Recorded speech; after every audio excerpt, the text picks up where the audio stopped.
പ്രൊസീജിയറോ കാര്യങ്ങളൊന്നുമില്ല. നോർമലി ഒരു പെറ്റിനെ വളർത്തുന്ന കണക്കേ ഉള്ളൂ. അത്രേ ഉള്ളൂ. ഇപ്പോൾ കേരളത്തിൽ കിട്ടുന്ന 50,000 രൂപയ്ക്കും കുതിരയെ കിട്ടും, 5 ലക്ഷം രൂപയ്ക്കും 10 ലക്ഷം രൂപയ്ക്കും കുതിരയെ കിട്ടും. ഇതിപ്പോൾ ഒരു 7 വയസ്സ് ആയ കുതിരയാണ്. ടീത്ത് നോക്കിയാൽ നമുക്കറിയാൻ പറ്റും സാധു ജീവിയാണ്. ഇത്രയും വലിപ്പമൊക്കെ ഉണ്ടെന്നേ ഉള്ളൂ. ഈ ഒരു കുഴി വേണ്ടോ, എന്തെങ്കിലും പ്രശ്നമുള്ള കുതിരയ്ക്ക് ഈ ഒരു കുഴി ഭയങ്കര കുഴിയായിരിക്കും. നമ്മളുടെ വീട്ടിൽ നമ്മൾ ഒരുപാട് ജീവികളെ നമ്മൾ വളർത്തുന്നുണ്ട്. പട്ടി, പൂച്ച, അങ്ങനെ എല്ലാ ഒരുപക്ഷെ അങ്ങനെ വന്ന് പണ്ടൊക്കെ നമ്മുടെ നാട്ടിൽ ഉപയോഗിച്ചുകൊണ്ടിരുന്ന, നമ്മുടെയൊക്കെ ഏറ്റവും കൂടുതൽ ആഗ്രഹിച്ചിരുന്ന ഒരു ജീവിയാണ് കുതിര. ഒരുപക്ഷെ ബൈക്കൊക്കെ ഉണ്ടാകുന്നതിന് മുമ്പൊക്കെ ഈ കുതിര സവാരി, കുതിരയൊക്കെയുള്ള കണ്ടുണ്ട്. നമ്മുടെ ചന്തുവൊക്കെ കുതിരപ്പുറത്തൊക്കെ പോകുന്നതൊക്കെ, അതുമാത്രം നമ്മുടെ ജയനൊക്കെ കുതിര അടയ്ക്കുന്നില്ല കുതിര എന്നൊക്കെ പറഞ്ഞ് നിൽക്കുന്നതൊക്കെ നമ്മുടെ മനസ്സിലിങ്ങനെ മായാ നിൽക്കുന്ന ചിത്രങ്ങളും ആ ശബ്ദങ്ങളും ഒക്കെയാണ്. അപ്പോൾ അങ്ങനെ കുതിരയെ എങ്ങനെ നമുക്ക് പരിപാലിക്കാം, കുതിര പരിപാലനം, ഒരു കുതിര നമ്മൾ എങ്ങനെ എന്തൊക്കെ ഫുഡാണ് കൊടുക്കുന്നത്, നമ്മുടെ ഈ കാലാവസ്ഥയ്ക്ക് അതിനെ എങ്ങനെ നമുക്ക് അതിനെ പരിപാലിക്കാം എന്നൊക്കെ നമ്മളോട് പറയുന്നത് ഇതിൻ്റെ തന്നെ ട്രെയിനർ അജു ആണ്.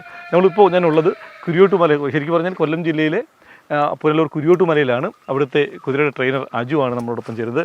അജു, നമസ്കാരമുണ്ട്. എന്തൊക്കെയുണ്ട് മല വിശേഷം? സുഖമായിട്ടിരിക്കുന്നോ? എങ്ങനെയുണ്ട് നിങ്ങളുടെ ഈ കുട്ടന്മാരൊക്കെ ഉണ്ട്? കുതിരക്കുട്ടന്മാർ ഇത് ആണോ പെണ്ണോ? ഇത് ഫീമെയിലാണ്. ഇത് 3 ഫീമെയിലാണ്, ഒരു മെയിൽ. 4 കുതിരയാണ് ഇവിടെ മൊത്തത്തിലുള്ളത്. 4 കുതിരയാണുള്ളത്. ഇതൊക്കെ ഏത് ഇനത്തിൽപ്പെട്ട?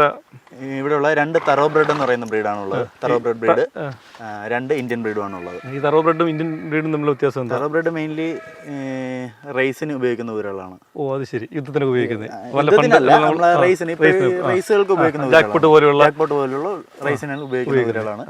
ഇന്ത്യൻ ബ്രീഡാണ് ഈ പഴയ യുദ്ധത്തിനൊക്കെ ഉപയോഗിച്ചുകൊണ്ടിരുന്നത്. ഇത് ഇന്ത്യൻ ബ്രീഡ് ഏതാ? അതാണോ ഇതാണ് ഇന്ത്യൻ ബ്രീഡ്. അതാണോ ഉശിരുള്ളത് തോന്നുന്നല്ലേ? ഇന്ത്യൻ ബ്രീഡ് പൊതുവെ തറോ ബ്രീഡ്സിനെ അപേക്ഷിച്ച് കുറച്ച് ഹൈറ്റിലൊക്കെ ഡിഫറൻസ് വരും. എന്നാലും ഇന്ത്യൻ ബ്രീഡാണ് കുറച്ചുകൂടി നമ്മുടെ ക്ലൈമറ്റിനൊക്കെ മെയിനായിട്ട്. അപ്പോൾ ഇതിന്റെ ഈ ഭക്ഷണക്രമമൊക്കെ എങ്ങനെയാണ്? ഭക്ഷണക്രമം നമുക്ക് നോർമൽ ഫീഡ് എല്ലാം കൊടുക്കാം, നാച്ചുറൽ ഫീഡ് എല്ലാം കൊടുക്കാം. തവിട്, കടല, മുതിര, ഗോതമ്പ് തവിട് കൊടുക്കാം. ശരി, തവിട് കൊടുത്ത് വളർത്തി മെയിൻ കോഴ്സ് ആയിട്ട് കൊടുക്കുന്ന തവിടാണ്. പിന്നെ കടല, ഗോതമ്പ്, ചോളം, അങ്ങനെയുള്ള ഫീഡ് എല്ലാം കൊടുക്കാം. പെല്ലറ്റ് ഫീഡ് ഒന്നും കൊടുക്കാറില്ല. ഹോഴ്സിനായിട്ട് പ്രിഫർ ചെയ്ത് വരുന്ന പെല്ലറ്റ് ഫീഡുകളുണ്ട്, അത് കൊടുക്കാം. അത് ശരി. അപ്പോൾ നമുക്ക് ഈ ശരി നമ്മുടെ നാട്ടിൻപുറത്തെ പുല്ല്, പോച്ചെന്നൊക്കെ പറയത്തില്ലേ, അതൊക്കെ കഴിക്കും. കുഴപ്പമൊന്നുമില്ല. ഇവിടെ ഈ കുരുടപ്പന ഫാമിലും അഴിച്ചങ്ങ് വിട്ടേക്കും. അവർക്ക് ഇഷ്ടമുള്ള സ്ഥലത്ത് അവര് സ്റ്റേബിൾ ചെയ്യുന്നുണ്ട്. ഒരു 2-3 മണിക്കൂർ ഗ്രേസിംഗ് എന്നുള്ള ഇതിന് അഴിച്ചു വിട്ടേക്കും. അവരൊക്കെ ഒരു സ്വൈര്യവിഹാരം എന്നുള്ള രീതിയിൽ അഴിച്ചു വിടണമല്ലോ, അവരുടെ ഇഷ്ടത്തിന് പോകാനായിട്ട്. പോയിട്ട് തിരിച്ച് നമ്മുടെ അടുത്ത് വരുമല്ലേ? ഇപ്പൊ ഇതിന്റെ ഈ എത്ര നാളായിട്ട് അജു ഈ ചോദിക്കട്ടെ, ഈ സാധാരണ ഈ ക്ഷീര കർഷകർ അച്ഛന്മാരുടെ ഈ ക്ഷീര കർഷകർ എന്ന് പറയുന്ന പോലെ തന്നെ ഈ ശരിക്കും പറഞ്ഞാൽ ഈ ഇതിലേക്ക് ഇത്രയും മൃഗങ്ങളോട് നല്ല സ്നേഹമുള്ള ഒരു മൃഗസ്നേഹിയാണെന്ന് മനസ്സിലായി. അപ്പോൾ ഈ കുതിര തന്നെ തിരഞ്ഞെടുക്കാനെ കൊണ്ടുള്ള പ്രധാന കാരണം എന്താ? കുതിര ഒന്ന് അടങ്ങി നിൽക്കടാ, ഞങ്ങൾ സംസാരിച്ചോട്ടെ. കൈയൊക്കെ പെട്ടെന്ന് ഇങ്ങനെ എടുക്കുന്നുണ്ട്. ഒരു 10 വർഷത്തിന് മുകളിലായി കുതിര ഉണ്ട്. സ്വന്തമായിട്ടുണ്ടായിരുന്നു. പിന്നെ ഇവന്റ് ഒക്കെ ചെയ്യുമായിരുന്നു. പിന്നെ ഇവിടെ കുതിര വന്ന സമയം തൊട്ടേ ഇവിടെ ഉണ്ട്. അപ്പോൾ ഈ കുതിരയോട് വലിയ ഇത് ഒരു ഇങ്ങനെ വലിയൊരു എന്തെങ്കിലും ഒരു ഇത് കാണുമല്ലോ നമുക്കൊരു ആഗ്രഹം, അല്ലെ കുതിര പരിപാലനം, കുതിരയെ വളർത്തണം എന്നൊക്കെ ഒരു ആഗ്രഹം തോന്നേണ്ട കാര്യം എന്താ? ഈ സിനിമയിലൊക്കെ കുതിര കണ്ടിട്ടുണ്ട്. കൊച്ചിന്റെ ഡോഗ്സ് ഉണ്ടായിരുന്നു, അങ്ങനെ ഒരു ക്രൈസ് തോന്നി. ശരിക്കും നമ്മുടെ ജയമ അടങ്ങുന്നില്ല കുതിരേ എന്നൊക്കെ പറഞ്ഞ് അതൊക്കെ നമ്മുടെ മനസ്സിൽ ഇങ്ങനെ കിടക്കുമല്ലേ. പിന്നെ ജാക്ക്പോട്ടിൽ കുതിരപ്പുറത്തൊക്കെ മമ്മൂട്ടിയൊക്കെ പോകുന്ന സീനൊക്കെ ശരിക്കും പറഞ്ഞാൽ നമുക്ക് മറക്കാൻ പറ്റത്തില്ല. ഇൻസ്പിറേഷൻ. പിന്നെ ശരിക്കും ചന്തുവാണ് നമ്മുടെ മനസ്സിൽ ആദ്യം ജാക്ക്പോട്ടിനേക്കാളും മുമ്പേ ആ കുതിരപ്പുറത്ത് വരുന്നതും ഒക്കെ ഇല്ലയോ. പിന്നെ അതിനുശേഷം ഇപ്പൊ ബാഹുബലിയിലൊക്കെ എത്തിയപ്പോഴത്തേക്ക് ഗംഭീരമായി. അപ്പൊ അങ്ങനെ ഈ ഒരു ശരിക്കും സിനിമയൊക്കെയാണ് നമ്മുടെ കുതിരയിലേക്ക് എത്തിയത്. തീർച്ചയായിട്ടും. അല്ലേ, ഇപ്പൊ എത്ര കുതിരകളെ തന്നെ നോക്കിയിട്ടുണ്ട്? ഞാൻ ഏകദേശം എനിക്ക് സ്വന്തമായിട്ട് ഒരു 10 കുതിരയ്ക്ക് പുറത്ത് സ്വന്തമായിട്ടൊക്കെ ഉണ്ടായിരുന്നു. 10 കുതിര ഉണ്ടായിരുന്നു. ഏകദേശം 10-12 വർഷത്തിന് പുറത്തായി. പിന്നെ ഇവിടെ വന്നിട്ട് ഇങ്ങനെ നിൽക്കുന്നുണ്ട്. എടാ ഒന്ന് അടങ്ങി നില്ലടാ, ഞങ്ങൾ സംസാരിക്കട്ടെ ഒന്ന്. അപ്പൊ ഇതിന് കുറച്ച് ഹൈപ്പർ ആക്റ്റീവ് ആണ്. അതല്ലേ, അവന്റെ പേരെന്തുവാ? ഇത് നെക്സസ്, ഇത് മീര, അത് മായ. അത് ശരി, അടിപൊളി പേരൊക്കെയാണല്ലേ. വേറെ ആളുണ്ട്, തൂഫാൻ, അത് മെയിലാണ്, സ്റ്റാലിയൻ ആണ്. അതാണ് നമ്മൾ കിടന്ന് കൂവി വിളിക്കുന്നത്. അവനാണ് വിളിക്കുന്നത്. അത് ശരി. അപ്പം നമ്മുടെ ഇത് നെക്സസ്, ഇത് മീര, അത് മായ, ഇല്ലയോ? ശരി. ഇവർക്കുള്ള എന്തെങ്കിലും പ്രത്യേകത എന്തൊക്കെയാ? പ്രത്യേകത 3 പേരും ആരും വേറെ പ്രശ്നം ടെമ്പറോ കാര്യങ്ങളോ ഒന്നുമില്ല. പിന്നെ ഇയാള് കുറച്ച് ഹൈപ്പർ ആക്റ്റീവ് ആണ്. പെട്ടെന്ന് വെളിയിൽ നിന്ന് വരുന്നവരെ അക്സെപ്റ്റ് ചെയ്യത്തില്ല. അങ്ങനെ ഒരു പ്രശ്നം മാത്രമേ ഉള്ളൂ. വെളിയിൽ നിന്ന് വരുന്നവരെ പെട്ടെന്ന് ഇണങ്ങി കൊടുക്കുന്ന ടൈപ്പ് അല്ല. ഇവർ തമ്മിൽ ആക്രമിക്കൊന്നുമില്ല, പ്രശ്നങ്ങളൊന്നുമില്ല. ഈ വരുന്ന ആളുകളുടെ അടുത്ത് പ്രശ്നമൊന്നുമില്ല. ഒരു കുഴപ്പമില്ല. എന്നെ അത്ര പിടിച്ചിട്ടില്ലെന്ന് തോന്നല്ലേ? അല്ല ആൾ കുഴപ്പമൊന്നുമില്ല. അപ്പം നമുക്ക് ഈ ശരിക്കും ഒരു കുതിരയെ നോക്കണമെങ്കിൽ നമ്മൾ എന്തൊക്കെ മുൻകരുതൽ എടുക്കണം, അല്ലെങ്കിൽ എന്തൊക്കെയാണ് മെയിനായിട്ട് നമ്മൾ അറിഞ്ഞിരിക്കേണ്ട സ്റ്റേബിൾ മാനേജ്മെന്റ് ആണ്. അതെന്തൊക്കെയാണ് നമ്മൾ കോഴ്സ് കൊടുക്കുന്ന തന്നെ ഇവിടെ പഠിപ്പിക്കുന്നുണ്ട്, പിള്ളേർ പഠിപ്പിക്കുന്നുണ്ട് കോഴ്സ്. നമുക്ക് അതാണ് വേണ്ടത്. കാരണം ഈ ഒരു എപ്പിസോഡ് കാണുന്ന ഒരാൾ അതിനുശേഷം ഈ കുതിരയെ നോക്കാനുള്ള ട്രെയിനിങ്ങിന് ഇവിടെ എത്തണം, അജുവിൻ്റെ അടുത്ത് എത്തണം, നമ്മുടെ കുരുവിട്ടുപോലെ ഫാമിൽ എത്തണം. ഇത് മെയിനായിട്ട് പശുവിനെ നോക്കുന്ന കണക്കല്ല, മെയിനായിട്ട് നമ്മൾ കോഴ്സിൽ പറയുന്ന സ്റ്റേബിൾ മാനേജ്മെന്റ് വിത്ത് റൈഡിങ് എന്നുള്ളതാണ്. ഇവർക്ക് മെയിനായിട്ട് വരുന്നതിന് ഗ്യാസ് കയറുന്ന ഒരു പ്രോബ്ലമാണ് വരുന്നത്. മനുഷ്യന് വരുന്നതിനൊക്കെ തന്നെ ഗ്യാസ് കയറുന്ന ഒരു പ്രോബ്ലം. അതിൽ സ്റ്റേബിൾ മാനേജ്മെന്റ് ചെയ്യുമ്പോഴത്തേക്കും മെയിനായിട്ട് ഫീഡ്, പിന്നെ ഒരു സ്റ്റേബിളിൽ എന്തൊക്കെയാണ് മെഡിസിൻസ് ആയാലും എന്തൊക്കെയാണ് ഇതിന്റെ ഡെയിലി റൊട്ടീൻസ് കാര്യങ്ങളൊക്കെയാണ് വരുന്നത്. അപ്പോൾ എങ്ങനെയാണ് ഡെയിലി റൊട്ടീൻസ് ഒക്കെ എന്തൊക്കെയാണ്? ഹൂഫ് ഡെയിലി 2 നേരം ഹൂഫ് വൃത്തിയാക്കണം, അത് ട്രീറ്റ് ചെയ്യണം. പിന്നെ അതിന്റെ സ്കിന്ന്, ഇവരുടെ സ്കിന്ന് ഭയങ്കര സെൻസിറ്റീവ് സ്കിന്നാണ്. അപ്പോൾ അത് ഡെയിലി ചെക്ക് ചെയ്യണം. ഡെയിലി ഒരു 2 മണിക്കൂർ 3 മണിക്കൂർ അവർക്കായിട്ട് ഒരു കുതിരക്കായിട്ട് സ്പെൻഡ് ചെയ്താലേ പറ്റും. എങ്ങനെ ചെക്ക് ചെയ്യും ഇത് ഈ സ്കിന്നൊക്കെ? സ്കിന്ന് ചെക്ക് ചെയ്യുന്നത് വെച്ച് കഴിഞ്ഞാൽ നമുക്ക് ഡെയിലി ഗ്രൂമിംഗ് എന്ന് പറഞ്ഞൊരു മെത്തേഡുണ്ട്. സ്കിന്ന് ഗ്രൂം ചെയ്യും. അപ്പോൾ ഈ ഇളവിയിരിക്കുന്ന രോമങ്ങൾ ഇളക്കി കളയാനും പുതിയത് ഉണ്ടാവാനായിട്ടുള്ളത്. എണ്ണ നോർമലി യൂസ് ചെയ്യാറില്ല, നമ്മൾ ഇടയ്ക്ക് യൂസ് ചെയ്യാറുണ്ട്, റെഗുലർ ആയിട്ട് യൂസ് ചെയ്യത്തില്ല. അപ്പോൾ ഇതിന് പുറത്ത് നല്ല മെഴുകുപോലെ ഇരിക്കുന്നത് എന്തുകൊണ്ടാണ്? ഡെയിലി ഗ്രൂമിംഗ് ഉള്ളത്. അത് നമ്മൾ ഇപ്പോഴും ഇങ്ങനെ നിൽക്കുന്ന ഈ വെയിലത്ത് ഒരു ഗ്രേസിങ് കഴിഞ്ഞ് വന്നിട്ട് ഈ വെയിലത്ത് ഇങ്ങനെ നിൽക്കുന്നതുകൊണ്ടാണ് ഈ ഒരു വിയർപ്പ് ഇങ്ങനെ തോന്നുന്നത്. അപ്പം നമുക്ക് ശരിക്കും ഒരു കുതിരയെ വളർത്തണം എന്നിപ്പോൾ ഞാൻ പറയാം, എനിക്കൊരു കുതിരയെ വളർത്തണം, ഞാൻ എന്തൊക്കെ മുൻകരുതലാണ്, എന്തൊക്കെ തയ്യാറെടുപ്പുകൾ നടത്തണം? മെയിനായിട്ട് ഹാൻഡ്ലിങ്, പിന്നെ ഡൈജഷൻ അനുസരിച്ച് ഫുഡ്. അവരൊക്കെ എങ്ങനെ വർക്കൗട്ട്, അവർക്ക് എന്താണ് വർക്കൗട്ട് കൊടുക്കുന്നത് അതിനനുസരിച്ചാണ് ഫുഡ് കൊടുക്കുന്നത്. ഇപ്പോൾ വർക്കൗട്ട് കുറവാണെങ്കിൽ ഫുഡ് നമ്മൾ കൊടുക്കുന്ന ആഹാരം, ഈ തവിടായാലും കടലായാലും അതിൻ്റെയൊക്കെ അളവ് നമുക്ക് ജസ്റ്റ് കട്ട് ചെയ്യണം. കടലൊക്കെ ഗ്യാസ് കയറുന്ന സാധനങ്ങളാണ്. അപ്പോൾ ഇതിൽ ഗ്യാസ് കയറുന്ന സാധനം ഒഴിവാക്കിയാൽ പോരെ? ഒഴിവാക്കരുത്, ഒഴിവാക്കുന്നേക്കാളും നല്ലത് നമ്മൾ കുറയ്ക്കുന്നത്. ഒരു പക്ഷേ ഗ്യാസ് കൂടിയാൽ ഇതിന് മറ്റെന്തെങ്കിലും മരുന്ന് കൊടുത്ത് ട്രീറ്റ്മെന്റ് ഉണ്ട്. നമുക്ക് ആരംഭഘട്ടത്തിൽ കണ്ടു കഴിഞ്ഞാൽ ട്രീറ്റ് ചെയ്യാം. കൂടുതലായി കഴിഞ്ഞാൽ കോളിക്കിലോട്ടൊക്കെ മാറി കഴിഞ്ഞാൽ ട്രീറ്റ്മെന്റ് ഒക്കെ വലിയ പാടല്ലേ. പിന്നെ അവരെ ഹാൻഡിൽ ചെയ്യാൻ തന്നെ ബുദ്ധിമുട്ടാണ്. അവർക്ക് പെയിനൊക്കെ വന്നു കഴിഞ്ഞാൽ ഹാൻഡിൽ ചെയ്യാൻ തന്നെ ബുദ്ധിമുട്ടാവും. അതുകൊണ്ടാണ് ആദ്യമേ സ്റ്റേബിൾ മാനേജ്മെന്റ് ഇതിന് എവിടെയെങ്കിലും പുതിയതായിട്ട് മേടിക്കുന്നതിന് മുമ്പേ എവിടെയെങ്കിലും പോയി നിന്ന് കാര്യങ്ങളൊക്കെ കണ്ട് വർക്കൗട്ട് ആഗ്രഹിക്കുന്ന ഡെയിലി വർക്കൗട്ട് കൊടുക്കണം, മസ്റ്റായിട്ട് കൊടുക്കണം. എന്തൊക്കെ വർക്കൗട്ടാണ് ഉദ്ദേശിക്കുന്നത്? മെയിനായിട്ട് ഓടിക്കുന്നത്. എത്ര കിലോമീറ്റർ ഓടിക്കണം? എത്ര മണിക്കൂർ? നമുക്ക് 1 മണിക്കൂറെങ്കിലും മിനിമം വർക്കൗട്ട് കൊടുക്കണം. അവരെ ദേഹം ഒന്ന് ഫുൾ അനങ്ങണം, വർക്കൗട്ട് കൊടുക്കണം. അപ്പോൾ ഇതിന് ഇണചേരാനുള്ള സംവിധാനമൊക്കെ ഇവിടെ ഉണ്ട്, ഉണ്ടല്ലേ? ഇവിടെ ഇപ്പോൾ ക്രോസ് ചെയ്യിപ്പിച്ച് നിർത്തിയേക്കാണ്. അത് ശരി.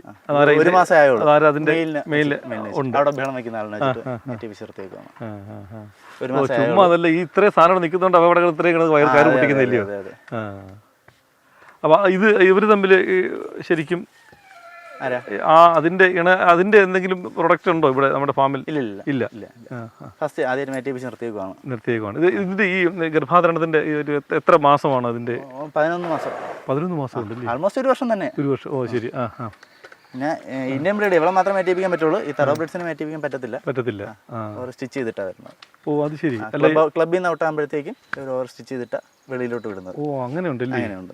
തറോ ബ്രീഡിനെ വെളിയിൽ മേറ്റി ചെയ്യിപ്പിക്കുന്നുണ്ട്. പക്ഷേ ശരിക്കും നമ്മൾ പറഞ്ഞാൽ ഇവിടെ പ്രസവം നിർത്തുന്ന പോലെ. അതെ. അതെല്ലാം കഴിഞ്ഞിട്ടാണ് ഇവരെ തറോ ബ്രീഡിനെ മെയിനായിട്ട് അവിടെ നിന്ന് റേസിൽ നിന്ന് ഔട്ടാകുമ്പോൾ ഇത് ചെയ്തിട്ടാണ് വിടുന്നത്, വെളിയിൽ ബ്രീഡ് ആവാതിരിക്കാൻ വേണ്ടി വിടുന്നത്. പിന്നെ വരുന്നതുണ്ട് അപൂർവം ചിലത്. നമ്മളിപ്പോൾ ഒരു 50 കുതിര എടുക്കുമ്പോൾ 1 എണ്ണമൊക്കെ അല്ലാതെ വരും. ഇത് നമുക്ക് എവിടെ നിന്ന് കൊണ്ടുവന്ന കുതിര? ഇത് ഇവർ വന്നിട്ട് ജയ്പൂരിൽ നിന്ന് വരുന്നതാണ്. ഇവർ നമ്മൾ ഇവിടെ നോർമലി പർച്ചേസ് ചെയ്തു, നമ്മുടെ നാട്ടിൽ നിന്ന് പർച്ചേസ് ചെയ്തു. അപ്പം നമ്മളൊരു ശരിക്കും ഒരു കുതിരയെ നമുക്കൊരു വീട്ടിൽ വളർത്തണമെങ്കിൽ നമ്മൾ അതിൻ്റെ ഭക്ഷണക്രമവും വ്യായാമവും ഒക്കെ കൃത്യമായിട്ടും പഠിച്ച് ഷെൽട്ടർ കൃത്യമായിട്ട് കൊടുത്തിരിക്കണം. അതിന് ഗ്രേസിംഗ് ചെയ്യാനുള്ള ഒരു സ്ഥലം, ഏരിയ കൃത്യമായിട്ട് കൊടുത്തിരിക്കണം. എത്ര ഏരിയ ഒക്കെ വേണ്ടി വരും? നല്ലൊരു സ്ഥലം വേണം. ഒരു കുതിരയ്ക്ക് എങ്ങനെ ഒരു വീട് ഇരിക്കുന്ന പ്രോപ്പർട്ടി, ഒരു സ്ഥലം സ്പേസ് വേണ്ടി വരും. അങ്ങനെ വരും. ഒരു 10-250 സ്ക്വയർ ഫീറ്റ് എങ്കിലും 10-400 സ്ക്വയർ ഫീറ്റ് എങ്കിലും വേണ്ടി വരും. കാരണം അവർക്ക് സൗകര്യകാരം നടത്തി കാലഘട്ടം വന്ന് കുതിച്ചാടാൻ വേണ്ടിയാന്നോ? ഇല്ല. ഈ ലാഡൊക്കെ ഇവിടെ കൊണ്ട് അടിക്കും ഇതിന്റെ കാലില്? ലാഡ മന്ത്ലി റീപ്ലേസ് ചെയ്യുന്നുണ്ട്. ഫാരിയർ വരുന്നുണ്ട്, പ്രൊഫഷണൽ ഫാരിയർ വരുന്നുണ്ട്. നഖമെല്ലാം വെട്ടി ക്ലിയർ ആക്കി ചെയ്ത് ഡ്രിം ചെയ്ത് ഷൂ ചെയ്യുന്നുണ്ട്. അതിന്റെ ഷേപ്പ് എല്ലാം അതൊക്കെ ഈ ചാനലിൽ കണ്ടിട്ടുണ്ട്. ഇങ്ങനെ അതെല്ലാം അതിലെന്തോ പറയുന്നതിന് ഫാരിയറി എന്നാ പറയുന്നത്. ഫാരിയറി ഷൂ ചെയ്യുന്നത്. അപ്പൊ ഇതിന് ഈ മുടിയൊക്കെ ഇങ്ങനെ ഡ്രസ് ചെയ്തിട്ട് കണ്ടല്ലോ, ഇതൊക്കെ ഇതിനെന്തോ പേര് പറയും? ഇതൊക്കെ ഗ്രൂമിംഗിൽ വരുന്നത്. നാടകം നില്ലടാവുന്ന നാടകം നില്ലടി പറഞ്ഞോണ്ട് പെണ്ണാന്നല്ലേ? നിങ്ങൾക്ക് വന്ന പോലെ എന്നെ കണ്ടപ്പോൾ ഇതിൽ കുഴപ്പമാണെന്ന് തോന്നല്ലേ? അത് കടിക്കാതെ പുല്ലേ വേണോ? പറഞ്ഞ പറിച്ചു തരാം. ഇതൊക്കെ ഗ്രേസ് ചെയ്യുന്ന ടൈമാ. ആണല്ലേ? അപ്പോൾ നിങ്ങൾക്ക് തിന്നാനൊക്കെ പറ്റും അല്ലയോ? അപ്പോൾ ശരിക്കും ഇത് ആ ഗ്രൂമിങ്ങിന്റെ ഭാഗമായിട്ടായി മുടിയെല്ലാം ഇതിന് മാത്രം വെട്ടിയിട്ടേക്കുക. ഓ വെട്ടിയിട്ടതാ? ഇത് വെട്ടിയിട്ടേക്കുക. ഇത് വെട്ടി എത്ര നാൾ കൊണ്ട് ഇത് കിളിച്ച് വരും? 1 മാസം 1.5 മാസം കൊണ്ട് ഇത്രയാവും. ഞാൻ ചോദിച്ചു, നമുക്ക് സാധാരണ ഇനി ഒരുപാട് ഇങ്ങനെ മുടി ഇങ്ങനെ വളർന്ന് കിടക്കുന്ന കുതിരയൊക്കെ നമ്മൾ കണ്ടിട്ടുണ്ട്, വിദേശ മിക്കവാറും കണ്ടിട്ടുണ്ട്. ഫ്രഷ് ബ്രീഡ്സ് അതുപോലെ വ്യത്യാസം വരും. നമുക്ക് അതുപോലെ ഇതിന്റെ ഈ മുടി ഇങ്ങനെ ഇടാൻ പറ്റും, പക്ഷേ മെയിൻറ്റെയിൻ കൂടുതല. മെയിൻറ്റെയിൻസ് ഭയങ്കര മെയിൻറ്റെയിൻസാണ്. ഇതിന്റെ ഇടയ്ക്ക് അവര് വർക്കൗട്ട് കഴിയുമ്പോഴത്തേക്ക് ഒരു റോൾ ചെയ്യാൻ പോകും. സാൻഡ് ബാത്തിങ്, റോളിങ് പരിപാടിയൊക്കെ ഉണ്ട്. അവിടെ പേടക്കിൽ കാണാം മണ്ണിട്ടിട്ടുണ്ട്, അവിടെ റോൾ ചെയ്യും. റോൾ ചെയ്യുമ്പോൾ ഇതിന്റെ ഇടയ്ക്കൊക്കെ മുടി ഇതാവും, മണ്ണ് കയറും. മെയിൻറ്റെയിൻസ് ഭയങ്കര പാടാണ്. ഓ അത് ശരി. നമ്മൾ ഇത് കുളിപ്പിക്കുന്ന ഷാമ്പു ഉപയോഗിച്ചാണോ? എന്ത് ഷാമ്പു ഉപയോഗിക്കുന്നത്? നോർമലി എക്യുൻ ഷാമ്പു വരുന്നുണ്ട്. Anti dandruff shampoo, normally pet shampoo അത് ഉപയോഗിക്കാം, കുഴപ്പമില്ല. നമ്മുടെ ഈ താരൻ പോലെയുള്ള അങ്ങനെ എന്തെങ്കിലും വരും അത് ഈ സ്കിൻ ഇൻഫെക്ഷൻ വരാതിരിക്കാനുള്ള ഷാമ്പു, ആന്റി ഡാൻഡ്രഫ് ഷാമ്പുകൾ ഉപയോഗിക്കാം. ഇതേപോലെ ഡെയിലി ഗ്രൂമിങ്ങിൽ വരുന്നതാണ്. ഇതെല്ലാം ഗ്രൂമിംഗ് എന്ന് പറഞ്ഞൊരു സെക്ഷനിൽ വരുന്നത്. അത് ശരി. അവൾ കുറച്ച് സൈലന്റ് ആണെന്ന് തോന്നുന്നല്ലേ? ഈ ഇത് മായല്ലയോ? ഇത് മീര. ഇത് മീര. നല്ല പേരാണല്ലേ മീര എന്ന് പറഞ്ഞാൽ നമ്മുടെ കൃഷ്ണഭക്തിയുടെ പേരാണ് മീര. എടി മീര, ആ നിൽക്കുന്നതിന്റെ കൃഷ്ണനാണ് അവിടെ കിടന്ന് കൂവി വിളിക്കുന്നത്. പാവം അനങ്ങാതെ നിൽക്കുവാന്നല്ലേ. അപ്പം നമുക്ക് ശരിക്കും പറഞ്ഞാലേ ഒരു ദിവസം നമുക്ക് എത്ര ഫുഡ് വേണ്ടി വരും? ഇപ്പം ഫുഡ് തവിടായാലും എങ്ങനെ പോലെ ഒരു 5 കിലോ തവിട് വേണ്ടി വരും. തവിട് മാത്രം. കടല, ബാക്കി കൊടുക്കുന്ന സപ്ലിമെന്റ്സ്, കാര്യങ്ങൾ, മിനറൽസ് സെപ്പറേറ്റ്. ഈ കുടിക്കുന്ന പശുവിനെ കാടി കൊടുക്കുമെന്ന് പറയത്തില്ലേ? അല്ല, അതുപോലെ ഇതിനെന്തെങ്കിലും അങ്ങനെ എന്തെങ്കിലും വെള്ളം വല്ല കൊടുക്കുമോ? ഇല്ല, വെള്ളം കൊടുക്കണം. ഫീഡിന് മുമ്പേ വെള്ളം കൊടുക്കും. എന്നിട്ടാണ് അത് അതിന്റെ ഡയറ്റിന്റെ ഭാഗമാണ്. പശുവിനെ കണക്കല്ല. പശു 2 തവണ അയവെട്ടി ആണ് ഡൈജഷൻ. ഇതങ്ങനെയല്ല, ഒറ്റ ഡൈജഷനാണ്. ഒറ്റ കുടിയാണ്. നമ്മൾ എങ്ങനെ ഫുഡ് കഴിക്കുന്നു അതേപോലെയാണ്. അത് ശരി. അപ്പൊ അതുകൊണ്ട് തന്നെ വെള്ളം കൊടുത്ത് സ്റ്റൊമക്ക് ഫുൾ ആക്കിയിട്ട് പിന്നെയാണ് ഒരു 1/2 മണിക്കൂർ കഴിയുമ്പോൾ ഫീഡ് കൊടുക്കും. എത്ര ലിറ്റർ വെള്ളം കുടിക്കുന്നത് ഡെയിലി? എങ്ങനെ പോലെ ഒരു 50-60 ലിറ്റർ വെള്ളം. അത്രേ? അത് കുടിപ്പിക്കണം. കാരണം ഈ ഒരു സമയത്ത് ചൂടും കൂടെ ഒക്കെ ഡീഹൈഡ്രേറ്റ് ആവും. ആ സമയത്ത് നമ്മൾ അത്രയും കുടിപ്പിച്ചാലേ പറ്റുള്ളൂ. പക്ഷേ ഇവിടെ എനിക്ക് നമ്മുടെ ഇവിടെ പ്രത്യേകിച്ച് പുനലൂരിൽ ഇത്തിരി ചൂട് കൂടുതലുള്ള സ്ഥലമാണ്, നല്ല തണുപ്പുള്ള സമയമാണ്, മഴയുള്ള സമയത്ത് ഒടുക്കത്തെ മഴയുമാണ്. അപ്പോൾ ഈ 3 കാലാവസ്ഥയും ഇടചേർന്ന ഒരു അന്തരീക്ഷമാണ്, ഒരു പ്രകൃതിയാണ് നമ്മുടേത്. ഇതുമായിട്ട് എങ്ങനെ പൊരുത്തപ്പെട്ടു? നമുക്ക് തന്നെ ചെറിയ ഈ ചൂടങ്ങോട്ട് മാറിയിട്ട് മഴ വരുമ്പോഴേ പനി വരാറുണ്ട്. അങ്ങനെ എന്തെങ്കിലും അസുഖങ്ങളൊക്കെ വരാറുണ്ടോ? വരാറുണ്ട്, ഇടയ്ക്കിടയ്ക്ക് എന്തെങ്കിലുമൊക്കെ വരാറുണ്ട്. അത് നമ്മൾ അതിനനുസരിച്ച് ക്ലൈമറ്റ് മാറുമ്പോൾ അതിനനുസരിച്ച് ഡയറ്റ് കാര്യങ്ങൾ മാറും. വർക്കൗട്ട് കൊടുക്കാൻ പറ്റിയില്ലെങ്കിൽ അതിനനുസരിച്ച് ഡയറ്റ് മാറും. ഇപ്പം മഴയൊക്കെ ആണെങ്കിൽ രാവിലെ എങ്കിൽ വർക്കൗട്ട് കൊടുക്കാൻ ചിലപ്പോൾ വിട്ടുപോകും, വർക്കൗട്ട് സ്കിപ്പ് ചെയ്തേ പറ്റുള്ളൂ. ആ സമയത്ത് അതിനനുസരിച്ച് ഡയറ്റും ഫുഡിലായാലും കൺട്രോൾ ചെയ്യും. അങ്ങനെയാണ് ചെയ്യുന്നത്. അപ്പോൾ ഈ മഴ നനഞ്ഞ എന്തെങ്കിലും പ്രശ്നമുണ്ടോ? മഴ നോർമലി മഴ നനഞ്ഞാൽ വലിയ കുഴപ്പം വരാറില്ല. ഓവറായിട്ട് നനയ്ക്കാറില്ല. കാരണം സ്കിന്ന് ഭയങ്കര സെൻസിറ്റീവ് സ്കിൻ ആയതുകൊണ്ട് മഴ നനഞ്ഞു കഴിഞ്ഞാൽ ഇവരൊക്കെ പ്രശ്നം വരും. ഇന്ത്യൻ ബ്രീഡിന് കുഴപ്പമില്ല, പക്ഷേ തെറോ ബ്രീഡിന് ഓവറായിട്ട് മഴ നനഞ്ഞാൽ സ്കിൻ ഇൻഫെക്ഷൻ. ഈ ഇന്ത്യൻ ബ്രീഡും തെറോ ബ്രീഡും ഇന്ത്യൻ ബ്രീഡ് തെറോ ബ്രീഡും ഇത് തമ്മിലുള്ള വ്യത്യാസം എന്താ? ഇന്ത്യൻ ബ്രീഡ് നോർമലി നമ്മളെ ക്ലൈമറ്റുമായിട്ട് ഒത്തിണങ്ങി വന്നതാണ്. പക്ഷെ ഇത് മെയ്ഡ് ഇൻ ഇന്ത്യ, ഇത് ഒറിജിൻ ഫ്രം ഇംഗ്ലണ്ട് ആണ്. അപ്പൊ അതിൻ്റെതായ ബുദ്ധിമുട്ട് എപ്പോഴായാലും വരും. തെറോ ബ്രീഡ് ഇവര് രാജസ്ഥാനിൽ നിന്നാണ് വന്നതെങ്കിലും അവിടെയാണ് ബ്രീഡ് ആയതെങ്കിലും ആ ഒറിജിന്റെ ഇത് എപ്പോഴും അങ്ങനെ തന്നെ ആയിരിക്കും. അപ്പൊ ഇവരൊക്കെ എന്തെങ്കിലും ചെറിയ കാര്യങ്ങൾ മതി പെട്ടെന്ന് അപ്സെറ്റ് ആവാനും കാര്യങ്ങളൊക്കെ. ഇപ്പൊ ശരിക്കും അടുത്ത തവണ മഴക്കാലം ആവാൻ പോവാണ്, ശരി തുടങ്ങിക്കഴിഞ്ഞു. അപ്പോൾ ഈ നല്ല മഴയായിരിക്കും. പക്ഷേ അതിന് രാവിലത്തെ വെയിൽ, നമ്മുടെ ഇവിടെ പുല്ലൂരൊക്കെ ഏകദേശം ഒരു 11 മണിയിൽ കഴിക്കുന്ന വെയിൽ എന്ന് പറഞ്ഞാൽ അന്യായ ചൂടായിരിക്കും. ഇതൊക്കെ നമുക്ക് തന്നെ സഹിക്കാൻ പറ്റുന്നില്ല. അപ്പോൾ ഈ കുതിരയുടെ അവസ്ഥ നമുക്ക് ചിന്തിക്കാൻ പോലും പറ്റില്ല. വർക്കൗട്ട് കൊടുക്കുന്ന കുറച്ച് നേരത്തെ ആക്കും. ഈ ഗ്രേസിംഗ് ടൈമിൽ ചെറിയ എത്ര മണിക്ക് തുടങ്ങും? ഒരു പക്ഷേ വർക്കൗട്ട് നമ്മൾ നോർമലി ഇപ്പോഴും 6 മണിയാകുമ്പോൾ സ്റ്റാർട്ട് ചെയ്യുന്നു. 6 മണിക്ക് തുടങ്ങും.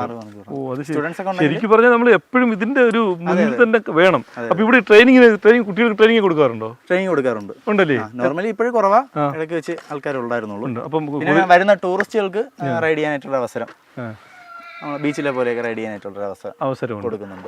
അല്ല, നമുക്കിപ്പോഴേ ഇപ്പോൾ കുട്ടികൾക്ക് ട്രെയിനിങ് വേണം. ഇപ്പം വന്നാൽ നമുക്ക് കുരുവട്ടുമലയിൽ എത്തിയാൽ ഇവിടെ നമുക്ക് ട്രെയിനിങ് കൊടുക്കും.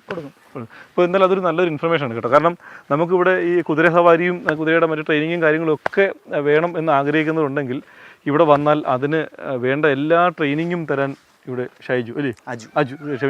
നമ്മുടെ അജു ഇവിടെ റെഡിയാണ്. അപ്പോൾ നിങ്ങൾക്ക് അങ്ങനെ എന്തെങ്കിലും ആവശ്യമുണ്ടെങ്കിൽ നമുക്കിവിടെ കുരുവട്ടുമലയിൽ വന്നാൽ നമ്മുടെ സൂപ്രണ്ടുണ്ട്. സൂപ്രണ്ടോട് ബന്ധപ്പെട്ടാൽ അതിനുവേണ്ട എല്ലാ സംവിധാനങ്ങളും ഇവിടെ അവർ ഒരുക്കി തരും.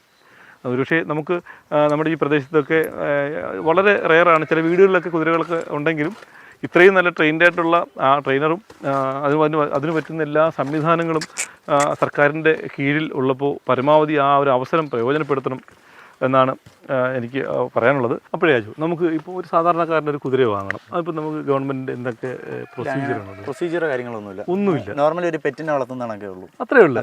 എല്ലാ ലൈസൻസും ഇല്ല, അങ്ങനെയൊന്നുമില്ല. ഇല്ല. ഇപ്പോൾ പട്ടിയൊക്കെ വളർത്തി നമ്മളിപ്പോൾ ലൈസൻസ് എടുക്കണം എന്ന് പറയുന്ന പോലെ ഇല്ല, കുതിരയ്ക്ക് ഇതുവരെ അങ്ങനെ ഒരു പ്രശ്നമില്ല. അത് ശരിയില്ല. അപ്പോൾ എല്ലാവരും പെട്ടെന്ന് ഇനി കുതിരയിലേക്ക് തിരിഞ്ഞു കേട്ടോ. ലൈസൻസ് ഒന്നും വേണ്ട, പക്ഷേ നമുക്ക് സ്ഥല സൗകര്യമായിട്ടുള്ള ഒരു സമയം വേണം.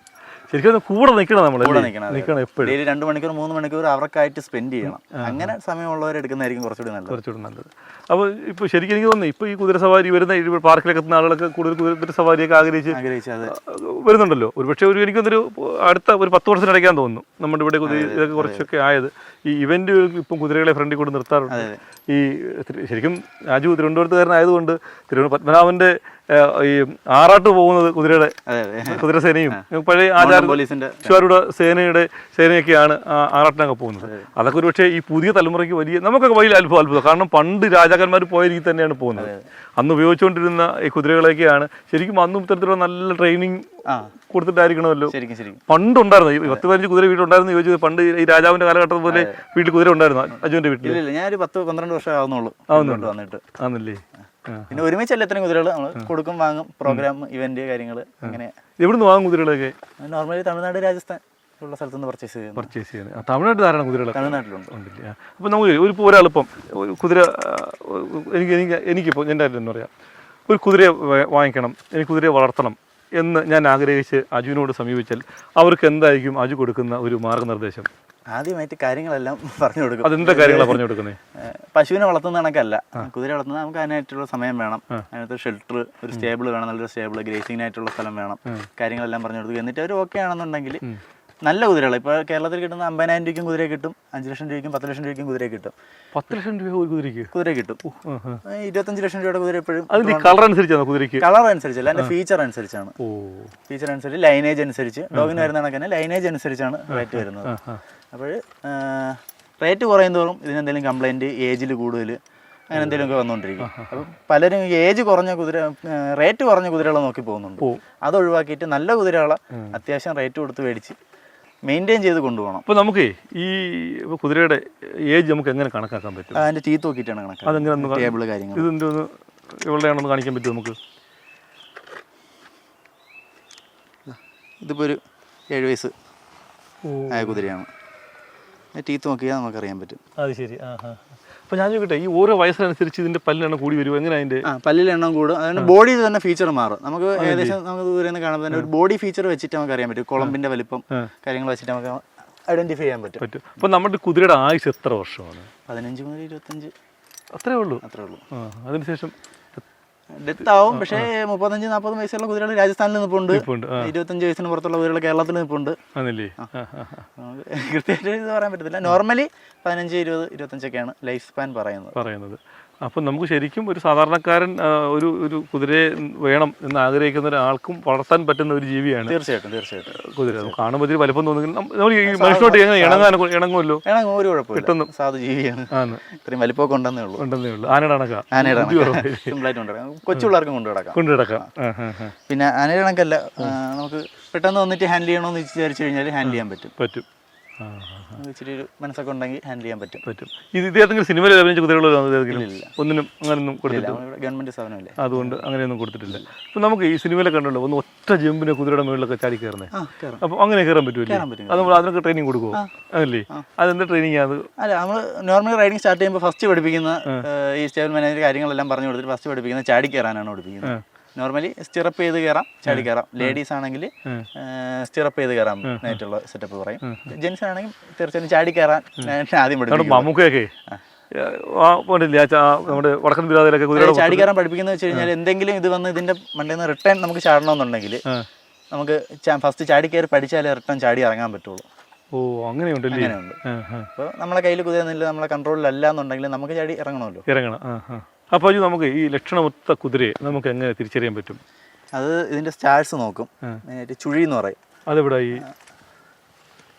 ഇതുണ്ടോ, ഇതുണ്ടോ ചുഴി നോക്കും, പിന്നെ ഐസ് നോക്കാറുണ്ട്. ചുഴിയാണ് മെയിനായിട്ട് നോക്കുന്നത്. ലക്ഷണങ്ങളിൽ നോക്കുന്ന ചുഴികളാണ് നോക്കുന്നത്. പിന്നെ ഓരോ ചുഴിക്ക് ഓരോ കാര്യങ്ങളൊക്കെ പറയും. ലക്ഷ്മി ചുഴി, ലക്ഷ്മി ചുഴി എന്ന് പറയും, ചുഴി ചുഴി. പിന്നെ മുകളിൽ റൈഡർ ചുഴി, തെറ്റും കാര്യങ്ങളൊക്കെ വരും, അതെല്ലാം നോക്കാറുണ്ട്. നോർമലി മേടിക്കുന്ന ഒരാൾ അതൊന്നും നോക്കാറില്ല. അപ്പോൾ നമ്മൾ ലക്ഷണമൊത്ത കുതിര എന്ന് പറയുമ്പോൾ ഈ നമ്മൾ ശരിക്കും നോക്കേണ്ടതൊന്നുമല്ല, കുതിരയുടെ ബോഡി ഫീച്ചർ അതിന്റെ ക്യാരക്ടറാണ് നോക്കേണ്ടത്. കൈക്കോ കാലിന് നടുവിന് എന്തെങ്കിലും കംപ്ലൈന്റ് ഉണ്ടോ, പെയിൻ ഉണ്ടോ, ലൈം ഉണ്ടോ, ലാമിനൈറ്റീസ് എന്ന് പറയുന്ന അസുഖം കാലിന് വരും, അതുണ്ടോ. ലാമിനൈറ്റീസ് വരുന്നത് പല കാരണങ്ങൾ കൊണ്ടുവരാം, നോക്കാതിരിക്കുന്ന ഇതുകൊണ്ട് വരാം. ഹൂഫ് മാസം ഡ്രിം ചെയ്യാത്തോണ്ട് ഷൂ ചെയ്യാത്തോണ്ടുള്ള പ്രശ്നത്തിൽ വരാം. എല്ലാ മാസം കൃത്യമായിട്ട് 28 ദിവസം കഴിയുമ്പോൾ ചെയ്യണം. ഒരു മാസം കൊണ്ട് അത് പഴയ രീതിയിൽ വരും. അതിന് മുമ്പേ അപ്പോഴത്തേക്ക് അതിന്റെ ഷേപ്പിൽ വ്യത്യാസം വരും. അപ്പൊ അത് ഒരു മാസം കൊണ്ട് തന്നെ ചെയ്യണം. അതിനൊരു കോസ്റ്റ് ഉണ്ട്, അതിനൊരു 3000 കോസ്റ്റ് ഉണ്ട് ഫെയർ വന്ന് ഷൂ ചെയ്യുന്നതിന്. അത് ശരി. അപ്പൊ നമുക്ക് ശരിക്കും പറഞ്ഞാലേ ഇതിന്റെ ഒരു ഈ ചുഴിയൊക്കെ കണ്ടെത്തിട്ടാണ് നല്ല ലക്ഷണമൊത്ത കുതിരയാണ്. തലയെടുപ്പുള്ള ആന എന്ന് പറയുന്ന പോലെ ഇത് നമ്മള് ആനയ്ക്കും പല ലക്ഷണങ്ങൾ പറയും, അതുപോലെ തന്നെ കുതിരയ്ക്കും ഇപ്പൊ ഈ ഒരു കുഴി കണ്ടോ, എന്തെങ്കിലും പ്രശ്നമുള്ള കുതിരയ്ക്ക് ഈ ഒരു കുഴി ഭയങ്കര കുഴിയായിരിക്കും. ഈ ഒരു കുഴി ഇപ്പൊ നോർമലി ആയിട്ട് ഈ ഒരു കുഴി എന്തെങ്കിലും അസുഖ കാര്യങ്ങളോ അവർക്ക് എന്തെങ്കിലും ഡിപ്രഷൻ കാര്യങ്ങളൊക്കെ ഉണ്ടെങ്കിൽ അത് ഭയങ്കരമായിട്ട് കുഴിഞ്ഞിരിക്കും. അത് നിൽക്കുന്ന കുതിരയാണെങ്കിൽ പ്രശ്നമൊന്നുമില്ല, കാഴ്ചക്ക് പ്രശ്നമൊന്നുമില്ല. കാഴ്ചക്ക് എല്ലാവരും ബോഡി മൊത്തത്തിൽ ഓക്കെയാണ്. അപ്പൊ ഇതിന്റെ ഈ കാഴ്ചക്ക് എന്തെങ്കിലും പ്രശ്നം നമുക്ക് അറിയാൻ പറ്റും? കാഴ്ച നമുക്ക് ടെസ്റ്റ് ചെയ്യാൻ പറ്റും, ഐ ടെസ്റ്റ് ചെയ്യാൻ പറ്റും. ജസ്റ്റ് ഇങ്ങനെ ഒന്ന് ക്ലോസ് ചെയ്ത് നമ്മൾ അടുത്തോട്ട് വരുമ്പോഴേ അവർ സെൻസ് ചെയ്യും. അപ്പോൾ നമ്മൾ ഈ സാധാരണ കുതിരകളെയൊക്കെ കാണുമ്പം അതിൻ്റെ 2 സൈഡും ഇതിൽ മറച്ചൊക്കെ വെക്കാറുണ്ട്. അപ്പോൾ നമ്മൾ പറയും അതിൻ്റെ സൈഡ് കാണാതിരിക്കാൻ നേരെ ഇത് കറക്റ്റ് വ്യൂവിന് വേണ്ടി പുറകിൽ 2 സൈഡ് നോക്കുമ്പം മറ്റൊന്നും കാണരുത് എന്നൊക്കെ നാട്ടുപുറത്തൊരു സാധാരണ ഭാഷ പറയാറുള്ളൂ. അത് ശരിക്കും അതിലെന്താ ഈ 2 സൈഡ് മറച്ച് വെക്കുന്ന ഈ ചില കുതിരകളുടെ ട്രെയിനിങ്ങിനുള്ള മിസ്റ്റേക്കാണ് അങ്ങനെ വരുന്നത്. നേരായ വഴിക്ക് ഓടിക്കൊണ്ടിരിക്കുന്ന കുതിരകൾ ചില സബ് വഴികൾ കാണുമ്പോൾ അതിലോട്ട് പെട്ടെന്ന് വെട്ടിത്തിരിയുള്ള ചാൻസ് കൂടുതൽ. അപ്പോൾ അതിന് വേണ്ടിയിട്ടാണ് നോർമലി അങ്ങനെ ചെയ്യുന്നത്. ഇപ്പം കേരളത്തിൽ ചെയ്യുന്നത് വെച്ചാൽ ജസ്റ്റ് ഷോ കണ്ണൊക്കെ മറച്ച് വെച്ചേക്കുന്നേ ഉള്ളൂ, ഷോ ചെയ്യുന്നത്. നോർമലി അതിന്റെ ഇത് ഇങ്ങനെ സ്ട്രെയിറ്റ് വഴി ഓടിക്കൊണ്ടിരിക്കുമ്പോഴത്തേക്കും സബ് വഴി കണ്ട തിരിഞ്ഞു പോകരുത്. അപ്പോൾ എന്തായാലും നമ്മൾ ഈ ഒരു എപ്പിസോഡ് ഇവിടെ വൈൻഡപ്പ് ചെയ്യുകയാണ്. ഇടിമീരെ ഇടുന്നില്ലേ നമ്മുടെ എല്ലാം കാണട്ടെ. അപ്പം എന്തായാലും ഈ കുതിര പരിപാലനം അല്ലെങ്കിൽ കുതിരയെ നമുക്ക് എങ്ങനെ ട്രെയിൻ ചെയ്തെടുക്കാം, ഈ കുതിരയെ നമുക്ക് എങ്ങനെ നോക്കാം, ഒരു കുതിര നമുക്ക് സാധാരണക്കാരൻ അല്ലെങ്കിൽ ഒരു വീട്ടിൽ വളർത്താൻ പറ്റുമോ, ഇങ്ങനെയൊക്കെ ഒരുപാട് സംശയങ്ങൾ എനിക്കും ഉണ്ടായിരുന്നു. നമ്മുടെ ഇത് കണ്ടുകൊണ്ടിരിക്കുന്ന പ്രേക്ഷകർക്ക് ഒരുപക്ഷെ അതൊക്കെ ഉണ്ടാവാൻ സാധ്യത വളരെ കൂടുതലാണ്. അപ്പോൾ അതിനൊക്കെയുള്ള ഒരു ഉത്തമ പരിഹാരം ആണ് ഈ ഒരു എപ്പിസോഡെന്ന് വിശ്വസിക്കുന്നു. അജു അതിൻ്റെ എല്ലാ കാര്യങ്ങളും നമ്മളോട് വ്യക്തമായിട്ടും പറഞ്ഞു തന്നതാണ്. അപ്പോൾ ഒരു കുതിരയെ എങ്ങനെ കണ്ടെത്താൻ പറ്റും, ലക്ഷണമൊത്ത കുതിരയെ നോക്കാൻ പറ്റും, ഇതിന് എന്തൊക്കെ ഫുഡ് കൊടുക്കാൻ പറ്റും, ഇതിനെ നമുക്ക് എന്തൊക്കെ വർക്കൗട്ട് ചെയ്യിക്കാൻ പറ്റും, അങ്ങനെ അതുമായി ബന്ധപ്പെട്ട ഏറ്റവും സെഡ് കാര്യങ്ങൾ നമുക്ക് പറഞ്ഞു തന്നെ നമ്മുടെ ഇതിൻ്റെ കുരുട്ടുമല ഫാമിലെ ഇതിൻ്റെ ട്രെയിനർ അജു ആണ്. ഈ ഒരു എപ്പിസോഡ് എന്തായാലും എല്ലാ പ്രേക്ഷകർക്കും ഇഷ്ടപ്പെട്ട് കാണും എന്ന് വിശ്വസിക്കുന്നു. ഇതുപോലെയുള്ള വ്യത്യസ്തമായ അടിപൊളി എപ്പിസോഡ് വേണം നമുക്ക് ഇനിയും കാണുന്നവരേക്കും ഗുഡ് ബൈ.